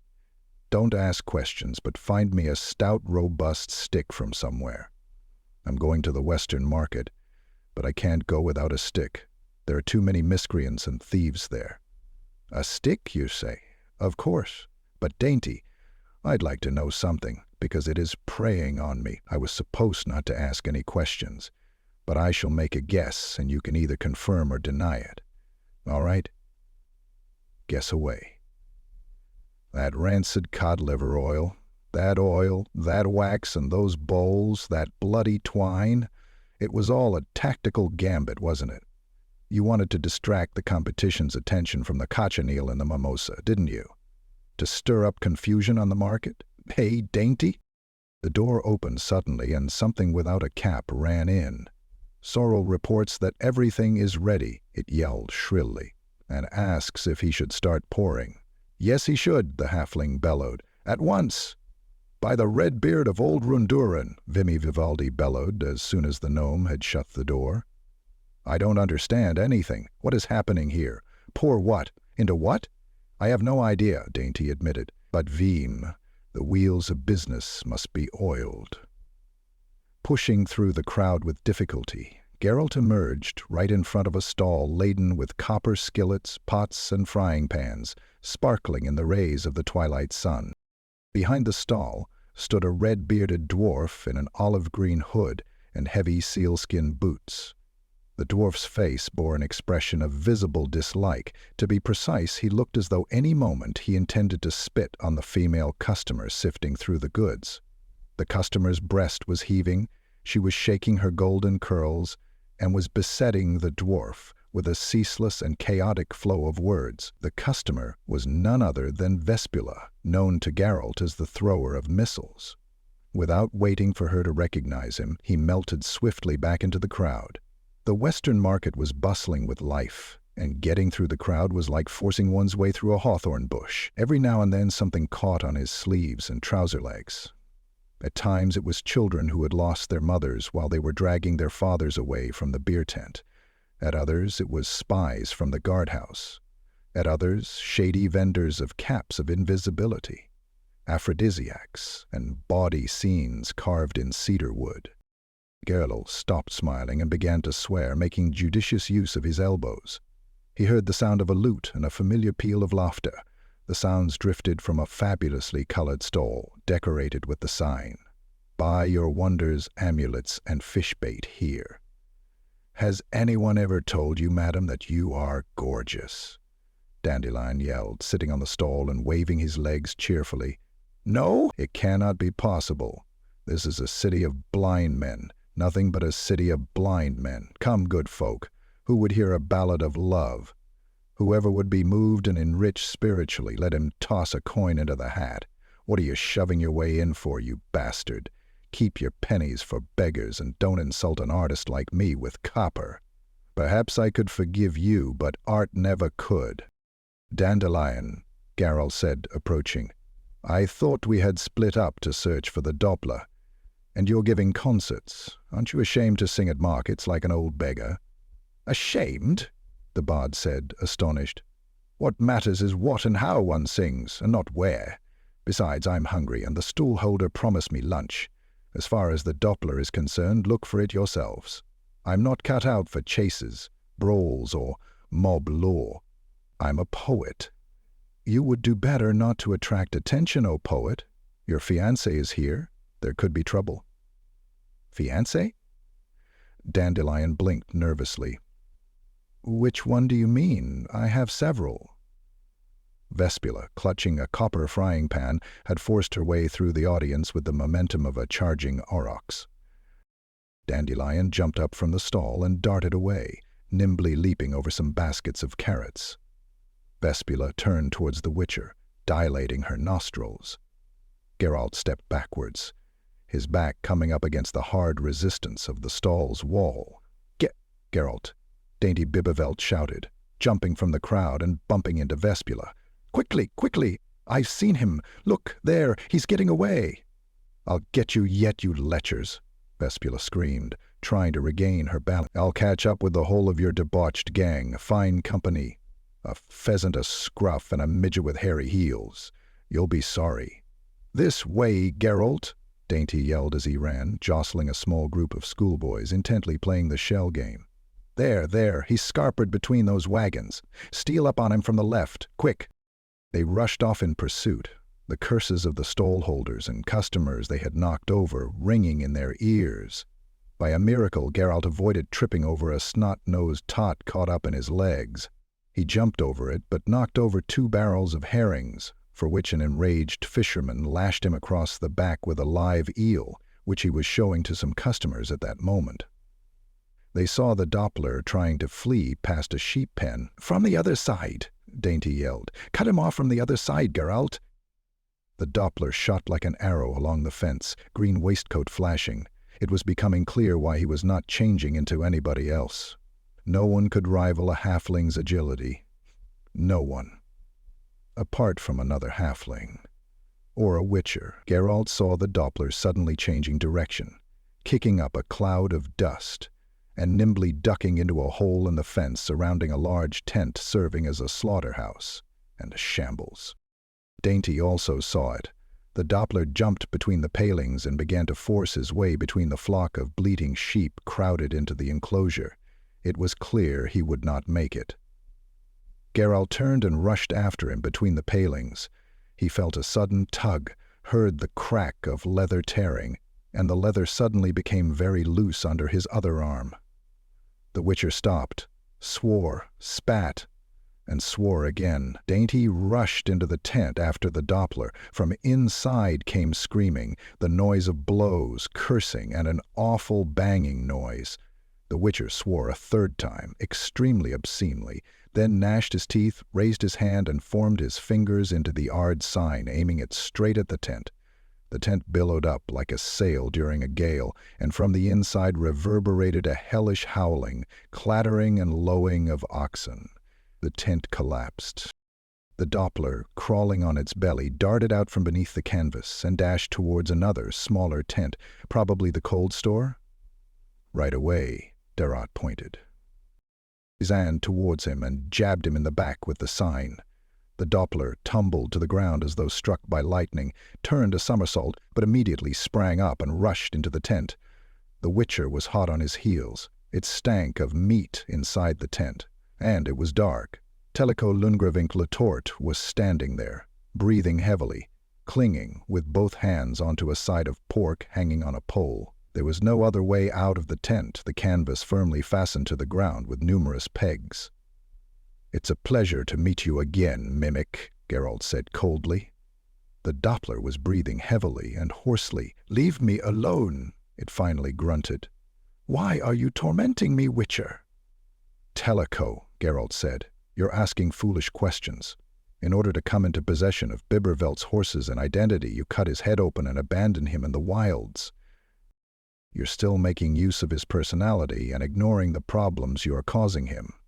The devil only knows what else you're planning, but I shall confuse those plans in any event.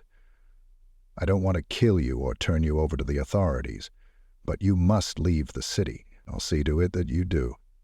And if I don't want to, I'll carry you out in a sack on a handcart."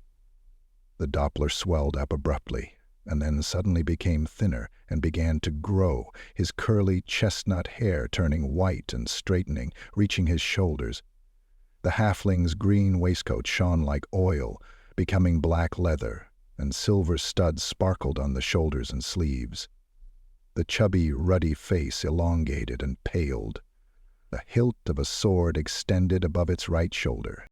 "Don't come any closer," the second Witcher said huskily, and smiled.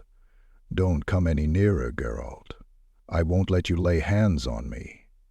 "What a hideous smile I have," Geralt thought, reaching for his sword. "What a hideous face I have, and how hideously I squint. So is that what I look like? Damn."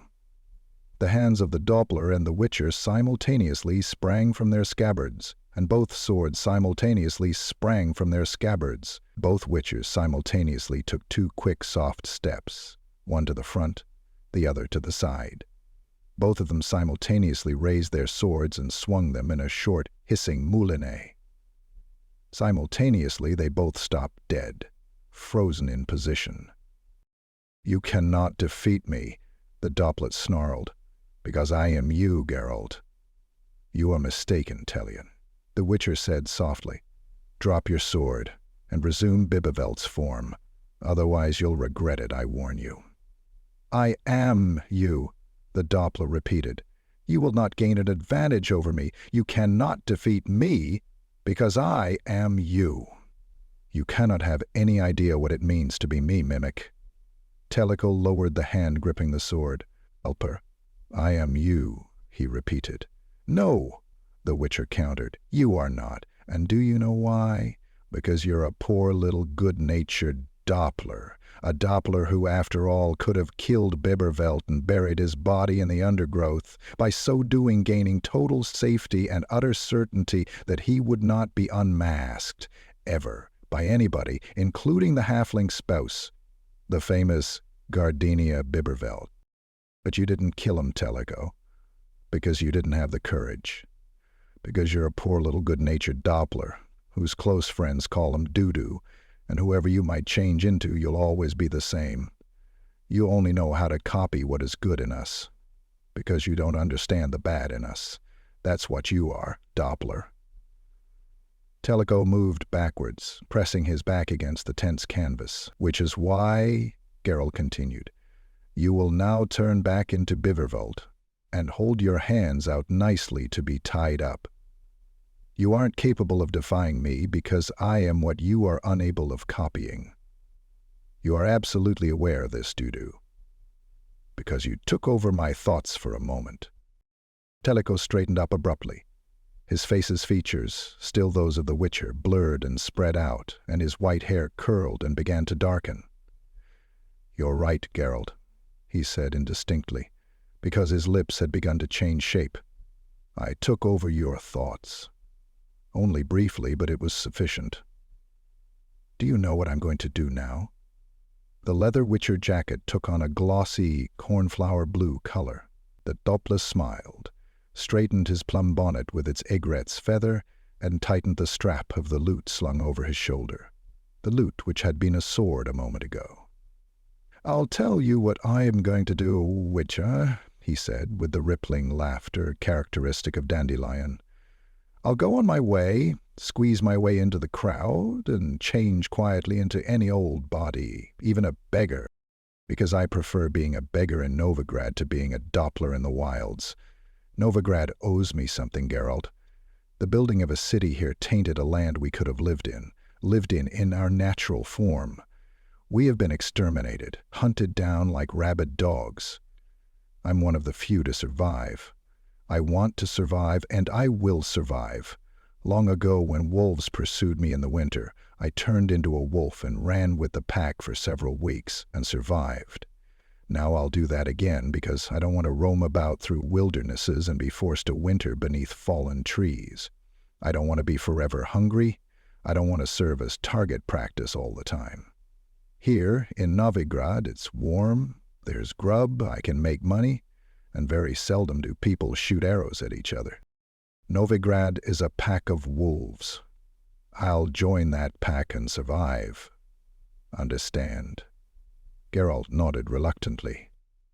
You gave dwarves, halflings, gnomes, and even elves, the Doppler continued, twisting his mouth in an insolent, dandelion smile, the modest possibility of assimilation. Why should I be any worse off? Why am I denied that right? What do I have to do to be able to live in this city?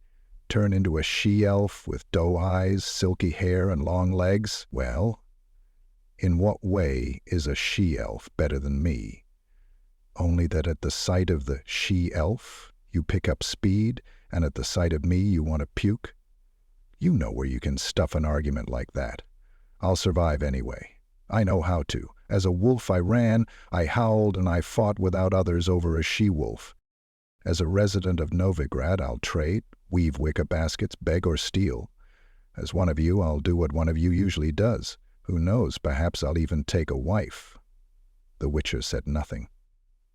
Yes, as I said, Talico continued calmly, I'm going, and you, Geralt, will not even try to stop me, because I, Geralt, knew your thoughts for a moment, including the ones you don't want to admit to, the ones you even hide from yourself. Because to stop me, you'd have to kill me, and the thought of killing me in cold blood fills you with disgust. Doesn't it?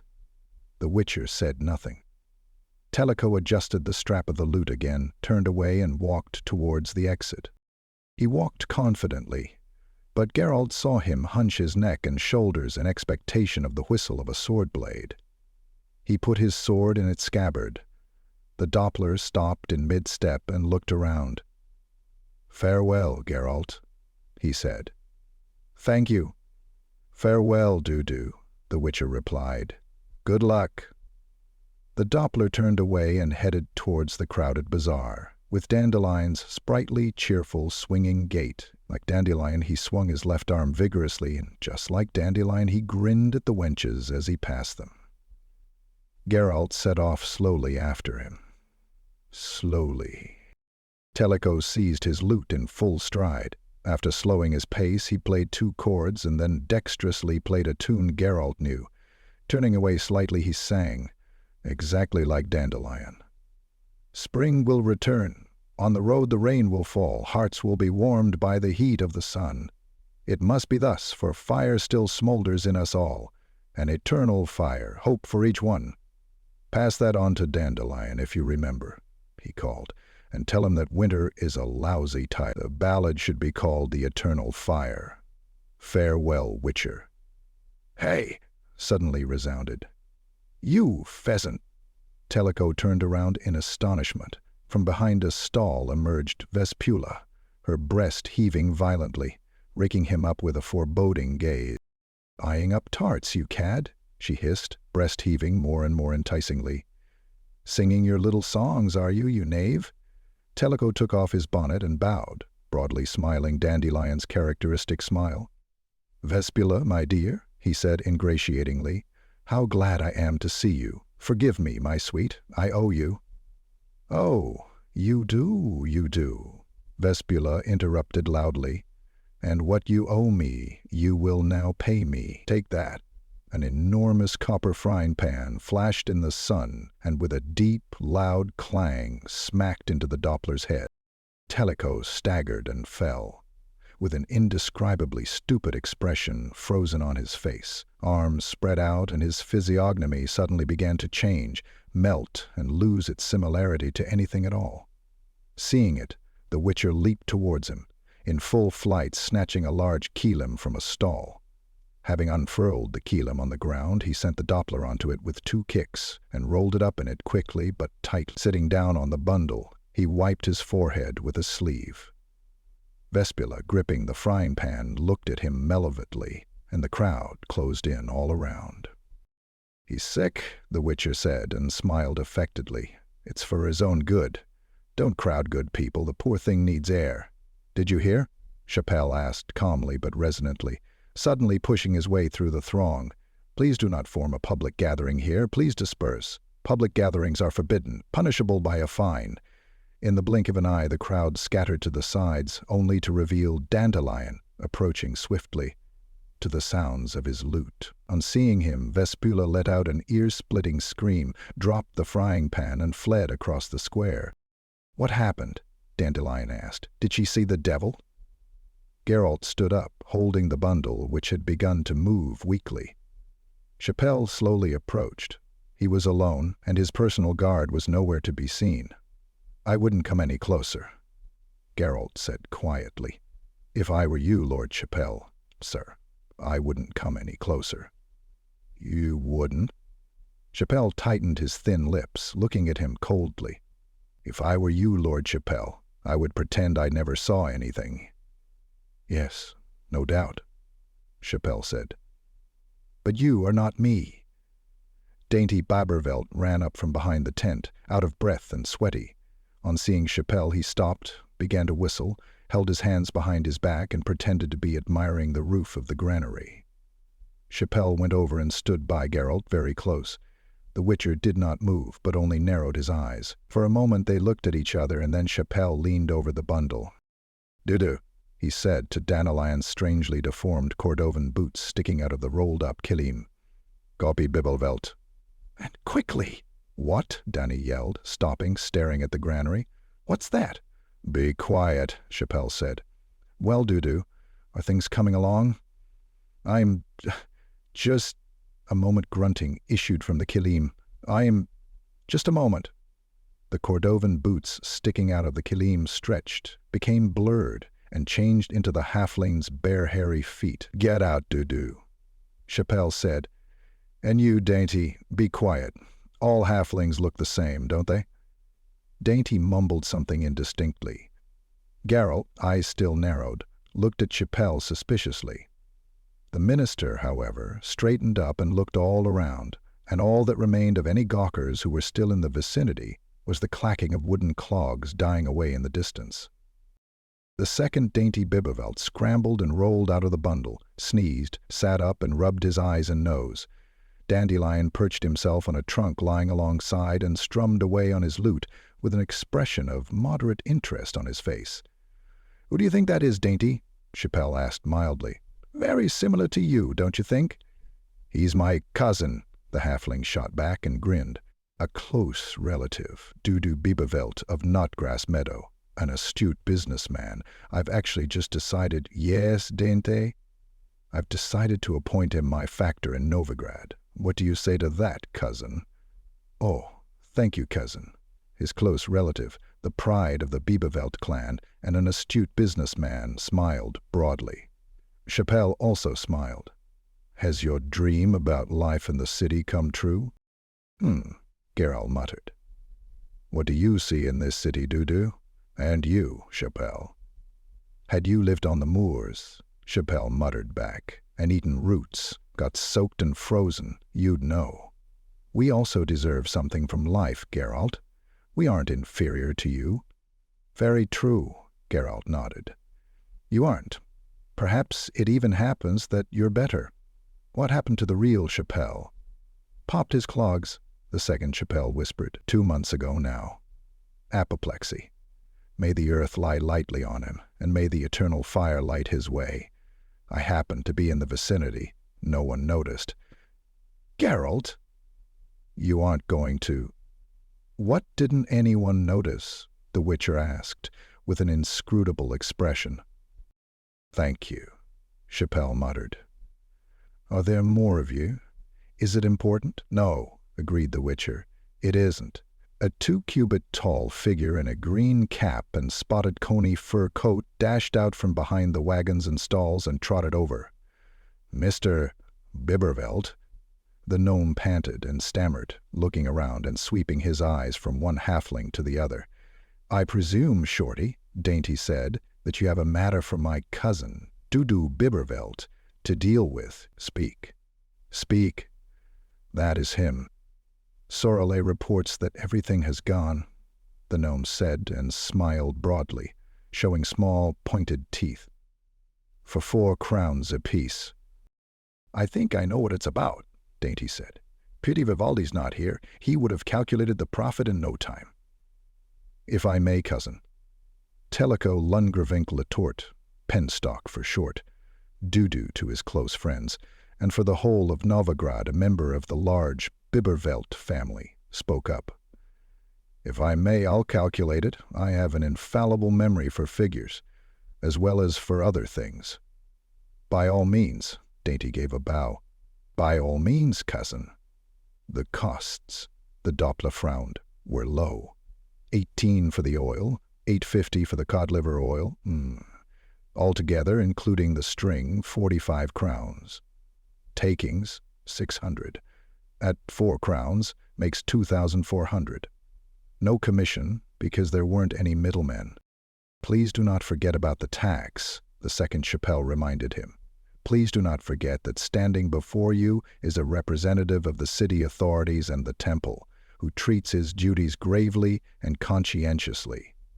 It's exempt from tax, Dudu Bibervelt declared, because it was sold in a sacred cause. Hey?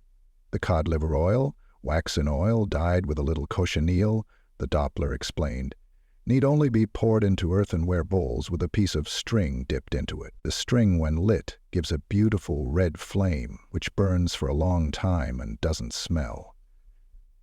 The eternal fire. The priests needed vigil lights for the altars of the eternal fire. Now they don't need them. Bloody hell, Chapelle muttered. You're right, they needed vigil lights. Dadu, you're brilliant. I take after my mother, Talakyle said modestly. Yes, indeed, the spitting image of his mother, Dainty agreed. Just look into those intelligent eyes, Begonia Bibervelt, my darling aunt, as I live and breathe. Geralt, Dandelion groaned. He's earned more in 3 days than I've earned in my whole life by singing. In your place, the Witcher said gravely, I'd quit singing and take up commerce. Ask him, he may take you on as an apprentice. But Witcher, Telliker said, tugging him by the sleeve, tell me how I could repay you. 22 crowns. What? For a new jacket. Look what's left of mine. Do you know what? Dandelion suddenly yelled. Let's all go to the House of Ill Repute, to Passiflora. The Bibervelts are paying. Do they admit halflings? Chapelle put on a menacing expression. Just let them try, and I'll accuse their entire bordello of heresy. Right, Dandelion called. Very satisfactory. Geralt, are you coming? The Witcher laughed softly. Do you know what, Dandelion? He said. I'll come with pleasure. Thank you for listening to Sword of Destiny, Part 3. If this chapter left a mark, be sure to subscribe, leave a comment, and follow the path as the next story unfolds. Because some stories don't end. They echo